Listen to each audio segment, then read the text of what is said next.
ಮಂಜುನಾಥ ಅಣ್ಣಪ್ಪನೇ ಕೈ ಎತ್ತಿ ಮುಗಿತಾ ಇದ್ವು. ಇಲ್ಲಿ ಬಂದ ಮೇಲೆ ಬನ್ನೇರಿ ದೇವಸ್ಥಾನ ಅಂತ ಇಲ್ಲ, ಅಲ್ಲಿ ಹೋಗ್ತೀವಿ ಸರ್, ಬರ್ತಾ ಇರ್ತೀವಿ. ಈಗ ಬೇರೆ ಒಂದು ಮಾಧ್ಯಮದವ್ರು ಬಂದು ಹೋದ್ಮೇಲೆ ನಿಮಗೇನು ಸಮಸ್ಯೆ ಆಗ್ತಾಯಿದೆ, ಅವ್ರು ನಿಮ್ಮನ್ನು ಏನಂತ ಪೋಟ್ರೆ ಮಾಡ್ತಾ ಇದ್ದಾರೆ, ಗ್ರಾಮಸ್ಥರು ನಿಮ್ಮೆಲ್ಲರೂ ಕೂಡ ಏನಂತ ಹೇಳ್ತಾ ಇದ್ದಾರೆ, ಪ್ರಶ್ನೆ ಏನು ಮಾಡ್ತಾ ಇದ್ದಾರೆ? ಏನಂದ್ರೆ ಸರ್, ಎಲ್ಲ ಬರ್ತಾ ಇದ್ದಾರೆ ಹೋಗ್ತಾ ಇದ್ದಾರೆ. ಇದು ಬಾಡಿಗೆ ಮನೆ ಸರ್, ಬಾಡಿಗೆ ಮನೆ 2 ಲಕ್ಷ ಕೊಟ್ಟು 10 ವರ್ಷಕ್ಕೆ ಹಾಕಿರೋದು. 8 ವರ್ಷ ಆಯ್ತು ಸರ್, ಇನ್ನು 2 ವರ್ಷದ ಆವಾಗಲೇ ಮನೆಯವರು ಬಂದು ತುಂಬ ಸ್ವಲ್ಪ ಇದು ಮಾಡ್ತಾರೆ.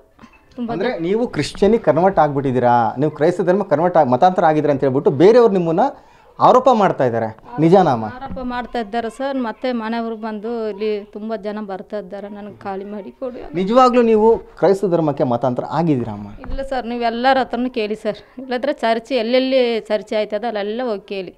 ಚಿನ್ನಯ್ಯ ಮಲ್ಲಿಗ ಅಂತ ಬಂದಿದ್ದಾರ ಅಂತ ಕೇಳಿ ಸರ್. ಆದರೆ ಅವ್ರ ಅಣ್ಣನೂ ಚರ್ಚಿಲ್ಲಿ ಆಯ್ತದೆ ಸರ್. ಅವ್ರ ಅಣ್ಣ ಇದು ರಾಜ ಅಂತ ಹೇಳಿದ್ರಲ್ಲ ಸರ್, ಅವ್ರ ಭಾವನ ಮಗನೇ. ಆದರೆ ಅವ್ರ ಹತ್ರ ಕೇಳಿ ಅವ್ರಿಗೂ ಸ್ವಲ್ಪ ಕಣ್ಣು ಕಾಣಿಸೋದಿಲ್ಲ ಅವ್ರ ಅಣ್ಣನಿಗೆ. ಹಾಗಿದ್ರೆ ನೀವು ಹಿಂದೂ ಧರ್ಮದಲ್ಲೇ ಇದ್ದೀರಾ, ಕ್ರಿಶ್ಚಿಯನ್ಸ್ ಧರ್ಮಕ್ಕೆ ಮತಾಂತರ ಆಗಿಲ್ಲ? ಇಲ್ಲ ಸರ್, ಅದು ಸುಳ್ಳು ಆಗಿದ್ರೆ ಸುಳ್ಳು. ನಾವು ಅಲ್ಲಿ ಇರುವಾದಿಂಗ ನಮ್ಮ ಮಂಜುನಾಥ ಅಣ್ಣಪ್ಪನೇ ನಾನು ಕೈ ಎತ್ತಿ ಮುಗೀತಾ ಇದ್ದೆ. ಇಲ್ಲಿ ಬಂದ ಮೇಲೆ ಬನ್ನೇರಿಗೆ ಹೋಗ್ತೀನಿ, ಮತ್ತು ಎಷ್ಟೋ ದೇವಸ್ಥಾನಕ್ಕೆ ಹೋಗ್ತೀವಿ ಸರ್. ಅಮ್ಮ, ಕೆಲವೊಂದು ಸೋಷಿಯಲ್ ಮೀಡಿಯಾದಲ್ಲಿ ಒಂದು ವೈರಲ್ ಆಗ್ತಾ ಇದೆ, ನಿಮ್ಮನೆ ಏನೋ ಕ್ರಿಶ್ಚಿಯನ್ಸ್ ಯೇಸು ಸ್ವಾಮಿ ಫೋಟೋ ಇಟ್ಕೊಂಡಿದ್ರಿ, ಅಥವಾ ಸೈಂಟ್ ಆಂಟೋನೀಸ್ ಫೋಟೋ ಇಟ್ಕೊಂಡಿದ್ರಿ, ಮೇರಿ ಮಾತೆ ಫೋಟೋ ಇಟ್ಕೊಂಡಿದ್ರಿ ಅಂತೇಳಿ ವೈರಲ್ ಮಾಡ್ತಾ ಇದ್ದಾರೆ. ಅಂಥವ್ರಿಗೆ ನೀವೇನು ಉತ್ತರ ಕೊಡ್ತೀರಮ್ಮ ನಮ್ಮ ಟಿ ವಿ ನೈನ್ ಮುಖಾಂತರ? ಅದೇ ಸರ್, ಬಂದು ನಿಮ್ಮಂಗೆ ಕೇಳ್ತಾರೆ ಸರ್, ಮೇಡಮ್ ಪ್ಲೀಸ್ ಮೇಡಮ್ ಸ್ವಲ್ಪ ಹೇಳಿ ಅಂತ ಕೇಳ್ತಾರೆ ಸರ್.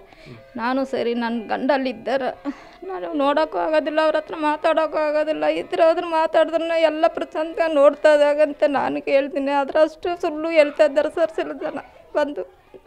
ಒಂದು ಕಡೆ ನಿಮ್ಮ ಗಂಡ ಚಿನ್ನಯ್ಯವರು ಬಂಧನ ಆಗಿದೆ, SIT ಅಧಿಕಾರಿಗಳು ಬಂಧನ ಮಾಡಿದ್ದಾರೆ. ಮತ್ತೊಂದು ಕಡೆ ತಾವು 2ನೇ ಪತ್ನಿ ಈಗ ಒಂದು ಸ್ಪಷ್ಟೀಕರಣ ಕೊಡ್ತಾ ಇದ್ದಾರೆ, ಚಿಕ್ಕ ಮಕ್ಕಳುಗಳಿದೆ. ಈ ಒಂದು ಸಂದರ್ಭದಲ್ಲಿ ಬಂದ್ಬಿಟ್ಟು ಮತ್ತೆ ಮತಾಂತರ ಆರೋಪ ಹೊರಿಸ್ತಾ ಇದ್ದಾರಲ್ಲ, ಇದು ಪ್ರೀ ಪ್ಲ್ಯಾನ್ ಮಾಡಿ ನಿಮ್ಮ ಬಗ್ಗೆ ಅಪಪ್ರಚಾರ ಮಾಡ್ತಾ ಇದ್ದಾರೆ ಮೇಡಮ್?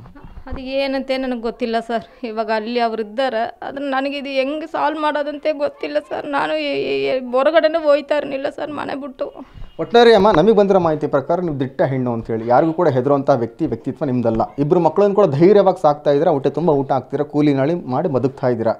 ಈಗ ಬಂದು ಹೋದ್ಮೇಲೆ ಇವತ್ತಿನ ದಿನ ಯಾರೋ ಕೆಲವೊಬ್ಬರು ವ್ಯಕ್ತಿಗಳು ಬಂದರು, ಏನೋ ಅಪಪ್ರಚಾರ ಮಾಡಿದ್ರು ಅಂತ ಹೇಳಿದ್ರಲ್ಲಮ್ಮ, ಅದಾದಮೇಲೆ ನಿಮಗೆ ಏನೇನು ಸಮಸ್ಯೆ ಆಗ್ತಿದೆ? ನಿಜವಾಗ್ಲೂ ನೀವು ಕ್ರೈಸ್ತ ಧರ್ಮ ಕನ್ವರ್ಟ್ ಆಗಿದ್ರಾಮ? ಏನು ಸ್ಪಷ್ಟವಾಗಿ ನೇರವಾಗಿ ಉತ್ತರ ಕೊಡಿ ಅಮ್ಮ ನೀವು. ಸರ್, ನಿಜವಾಗಿ ಮಂಜುನಾಥ ಅಣ್ಣಪ್ಪ ಸ್ವಾಮಿ ಆನೆ, ನನ್ನ 2 ಮಕ್ಕಳ ಆನೆ ಇಲ್ಲ, ನಾವು ಹಿಂದೂ ಸ್ವಾಮಿಯ ಕೈ ಎತ್ತಿ ಮುಗಿಯೋದು. ಅಮ್ಮ, ಕೊನೆಯದಾಗ ಒಂದು ಪ್ರಶ್ನೆ ಕೇಳಲ್ಲ, ಇದುವರೆಗೂ ಕೂಡ ನಿಮ್ಮ ಗಂಡ ಚಿನ್ನಯ್ಯವರು ಬಂಧನ ಆಗಿದೆ, ಏನಾದರೂ ಕೂಡ ಪೊಲೀಸ್ ಅಧಿಕಾರಿಗಳು ತಮಗೆ ಕರೆ ಮಾಡಿ ಈ ರೀತಿ ತಮ್ಮ ಪತಿ ಅಂದರೆ ತಮ್ಮ ಗಂಡ ಬಂಧನ ಆಗಿದೆ ಅಂತ ಯಾರಾದರೂ ಕೂಡ ಒಂದು ಕರೆ ಮಾಡಿದ್ರ, ಸಂಪರ್ಕ ಮಾಡಿದ್ರಮ್ಮ? ಏನು ಕತೆ? ಇಲ್ಲ ಸರ್, ಹೇಳಿಲ್ಲ ಸರ್. ಆದರೆ ಫಸ್ಟು ವಕೀಲು ಅವ್ರ ಜೊತೇಲಿ ಇದ್ದರು ಅಂತ ಹೇಳಿದ್ರು ಸರ್, 4 ಜನ ವಕೀಲು. ಅದು ಟಿ ವಿನಲ್ಲೇ ನೋಡಿದೆ ನಾನು. ಮತ್ತು ಅವರು ಜೊತೇಲಿ ಹೋಗುವಾಗ ನನಗೆ ಫೋನ್ ಮಾಡಿದ್ದಾರೆ ಸರ್. ಇವಾಗ 1 ವಾರ ಆಯಿತು ಸರ್ ಆ ಫೋನ್ ಬಂದು ನನಗೆ. ಚೆನ್ನಾಗಿ. ಕೊನೆಯದಾಗಿ ನಿಮ್ಮ ಪತಿ ಚಿನ್ನಯ್ಯ ಅವ್ರನ್ನ ನೀವು ನೋಡಿದ್ದು ಯಾವಾಗ ಅಮ್ಮ? 2 ತಿಂಗಳ ಮೇಲಾಯಿತು ಸರ್. 2 ತಿಂಗಳು. ಇದಿಷ್ಟು ಚಿನ್ನಯ್ಯ ಅವರ ಪತ್ನಿ ಹೇಳ್ತಿರುವಂತಹ ಮಾತುಗಳು. ನಾವು ಕೂಡ ಅವರ ಹೆಸರೇನು, ಯಾವ ಗ್ರಾಮದಲ್ಲಿದ್ದಾರೆ, ಯಾವ ಜಿಲ್ಲೆಯಲ್ಲಿದ್ದಾರೆ, ಯಾವ ರಾಜ್ಯದಲ್ಲಿ ಅವರು ವಾಸ ಮಾಡ್ತಿದ್ದಾರೆ ಅಂತೇಳಿ ನಾವು ಕೂಡ ತೋರಿಸ್ಕೊಡ್ತಾ ಇಲ್ಲ. ಯಾಕಂತ ಹೇಳಿದ್ರೆ ಆಕೆ ಹೆಣ್ಮಗಳಾಗಿದ್ದಾಳೆ, ಅವರಿಗೂ ಕೂಡ 2 ಮಕ್ಕಳಿರುವಂಥದ್ದು, ಅವರು ಕೂಡ ಕೂಲಿ ನಾಲಿಯನ್ನು ಮಾಡ್ಕೊಂಡು ಸಾಕ್ತಾ ಇದ್ದಾರೆ. ಅಪಪ್ರಚಾರನ ಮಾಡೋಕ್ಕೆ ಹೋಗಬೇಡಿ. ನಾನು ಮದುವೆ ಆಗಿದ್ದಂತೂ ಸತ್ಯ, 17 ವರ್ಷಗಳ ಕಾಲ ನಾನು ಕೂಡ ಸಂಸಾರವನ್ನು ಮಾಡಿದ್ದೇನೆ. ಆದರೆ ಇದನ್ನು ಇಲ್ಲಿಗೆ ಬಿಟ್ಬಿಡಿ, ನಾವು ಕೂಡ ಸಾಕಷ್ಟು ಸಂಕಷ್ಟದಲ್ಲಿದ್ದೇವೆ. ಅಪಪ್ರಚಾರನ ಮಾಡಬೇಡಿ. ಯಾವುದೇ ಕಾರಣಕ್ಕೂ ಕೂಡ ನಾವು ಕ್ರೈಸ್ತ ಮತಕ್ಕೆ ಮತಾಂತರ ಆಗಿಲ್ಲ. ನಾವು ಮಂಜುನಾಥ ಅಣ್ಣಪ್ಪ ಸ್ವಾಮಿ ಮೇಲೆ ಆಣೆ ಅಂತ ಹೇಳಿ ಅವರ 2ನೇ ಪತ್ನಿ ಪ್ರಮಾಣ ಮಾಡ್ತಾ ಇರುವಂಥದ್ದು. ಕ್ಯಾಮ್ರಾ ಪರ್ಸನ್ ಮಧು ಜೊತೆ ಸೂರಜ್ ಪ್ರಸಾದ್, TV9 ಚಾಮರಾಜನಗರ.